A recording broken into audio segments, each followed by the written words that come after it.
Back again for today's daily tactics challenge, and we have a puzzle here. So right away it's black to move, and you can see that the rook here is eyeing on this diagonal. We have full control with the queen with this row and this diagonal. So the only square that the king can now move to is this one, right?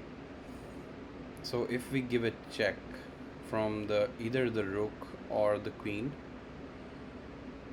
it would be the only choice for the king to move ahead on f2. And thinking about our own king safety, we also should consider that white right now has two rooks and one queen. We only have one rook and a queen, and our king is also out in the open. So either we should think about mating the white king, or we should be considering some safe moves for the king so that we don't get checkmated in the next few moves.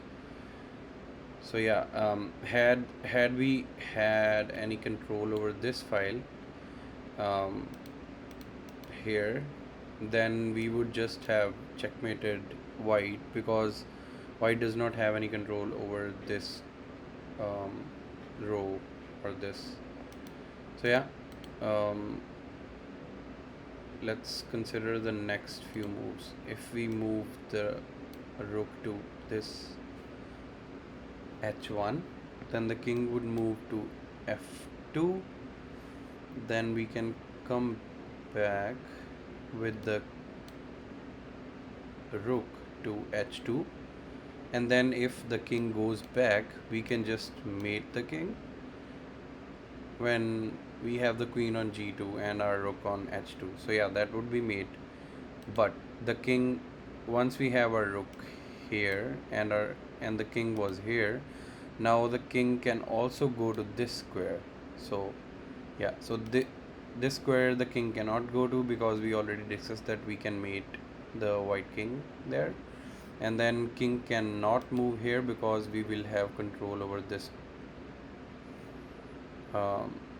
the second rank. And then once the king is here, we can also mate, because again we will have full control here, and then the queen can come here and it will be a checkmate, because the king has no further moves once it's here. So yeah, I think that's a move. So yeah, and then we move to h2, the king goes here, and then we mate. Yeah, so yeah, it's good job. So yeah, so these are the moves that we played. And yeah, the king moves up, and then we check again, we take control of the second rank, and then we go to the second rank on d2 and mate with the queen. Because yeah, even though white has two rooks, again, as we discussed in day one, they are not in symphony, so they are not in full power. And also the king is unsafe because black already has control over this diagonal and this h file. So yeah, thank you so much guys for joining again today. Stay safe, keep playing chess, enjoy, bye.